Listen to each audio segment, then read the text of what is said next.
We wasted a good chunk of our 20s working for crumbs and making avoidable financial mistakes. We wanted to make money, but we didn't really know anything about it. Sure, we got good jobs paying good middle-class salaries. In society's eyes, we were successful, but we knew there was so much more money and freedom out there to be taken. We honestly believe if we knew then what we know now, we would be millionaires. In this video, we're covering our 10 most essential real investing and money life lessons from where we went wrong, and how you can get on the path to real wealth in your 20s. Let's check it out.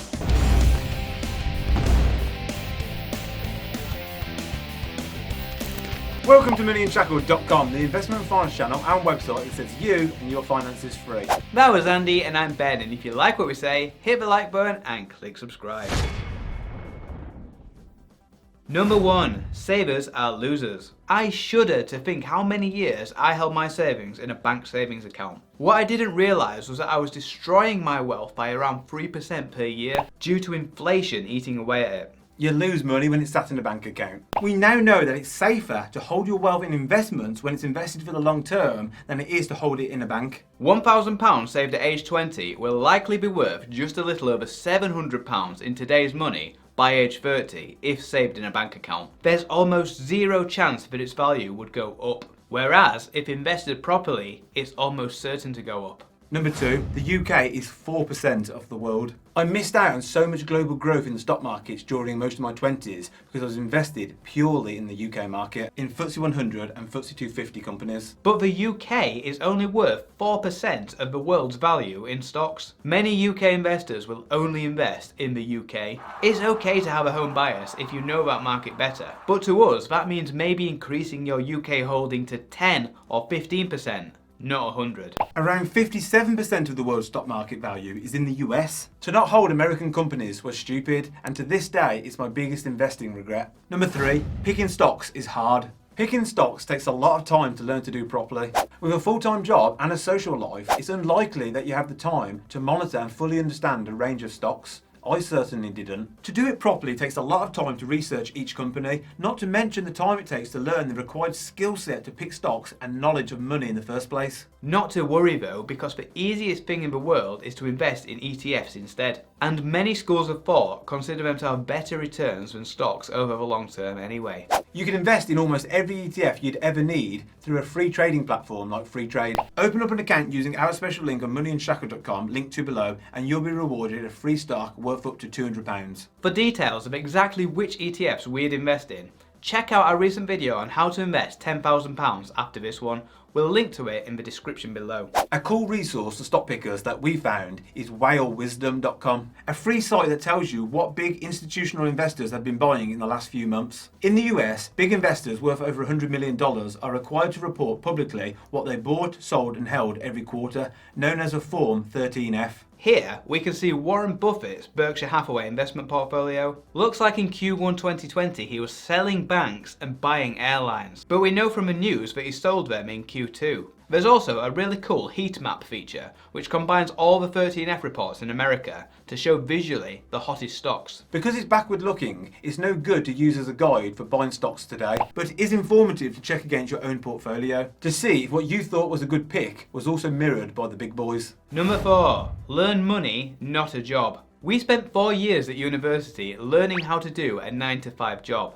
We'd have been far better learning about money and how to start and run a business. We now know that it is possible to retire in your 30s by learning about investing, business startups, debt, scalability and passive income. The meagre sums that you earn from trading time for money, even in professional jobs, will never be enough for you to earn freedom. We were never taught that a job was the way of pain. We had to learn that for ourselves, but we wasted years in the process. Number 5. I wish I'd bought property earlier. I now make what would be considered by many to be a decent monthly salary from my investment property portfolio, but it wasn't always the case. I only bought my first rental at age 27. I'd spent my productive time from age 18 saving up to buy my own home to live in instead. Why? Because that's what you're told you're supposed to do. Number 6, renters are winners too. Don't obsess about owning your own home. They're damn expensive to buy, they cost you a fortune to maintain, and the monthly mortgage payment probably costs the same as rent anyway. We both bought expensive houses, but we were just as happy when we were renting. And if you're not saving up to buy a home, you can be investing instead and building yourself passive income streams. Renting also gives you the freedom to follow the money rather than being limited to opportunities on your doorstep. Number 7, don't trade stocks frequently. Don't trade stocks frequently because you will incur fees every time you do so, even on the free trading platforms. It's particularly true with UK stocks because you get stung by stamp duty each time you buy, which costs you 0.5% of your stock's value. US shares will often incur FX fees, and you also have the bid-offer spread. By trade frequently, we mostly mean don't buy and then sell stocks multiple times over in a short time frame, known as portfolio churn, because the bid-offer spread fees will stack up. Instead, aim to hold long term. Number 8, flashy car versus investment portfolio. A lease car is for life. You're in your 20s, you've got a job paying you lots of money for the first time, and you have no responsibilities. So you think to yourself, I now deserve a BMW X5. It's only £600 a month for 48 months. £600 is nothing. But £600 a month is the difference between retiring young and rich or old and poor. We say you should be aiming to invest at least £1,000 a month to retire young. So many young people end up getting caught in the lease car cycle and end up having to work a job for life. When the initial 48-month contract is up, you have no savings to buy a car, having spent them all on lease payments. So the leasing cycle continues. And by then, you'll be used to paying £600 a month, and you'll happily continue to do so. £600 a month is £7,200 a year, or £72,000 by the time you're 30, if you started at 20, or maybe around £100,000 in your portfolio if it had been invested over that time period. I'd rather have 100 grand than a fancy toy that burdens me with debt repayments. Number 9, paying interest is fine. Don't worry about good debt. We were brought up to believe that debt was bad. All debt. But I'm happily in debt up to my eyeballs from mortgages on rentals, zero interest credit cards, UK student loans, and of course my own home. Debt is only a problem when the interest is too high to service and when you buy frivolous things with it. Mortgages on rental property is a good debt because it is being used to buy an asset which pays you an income. Zero interest credit cards are okay to use to buy investments with if you have a plan B for paying back the debt. This is not risk-free, so don't copy us if you're no good with money. Student loans in the UK are also good debt because the repayment terms are so generous.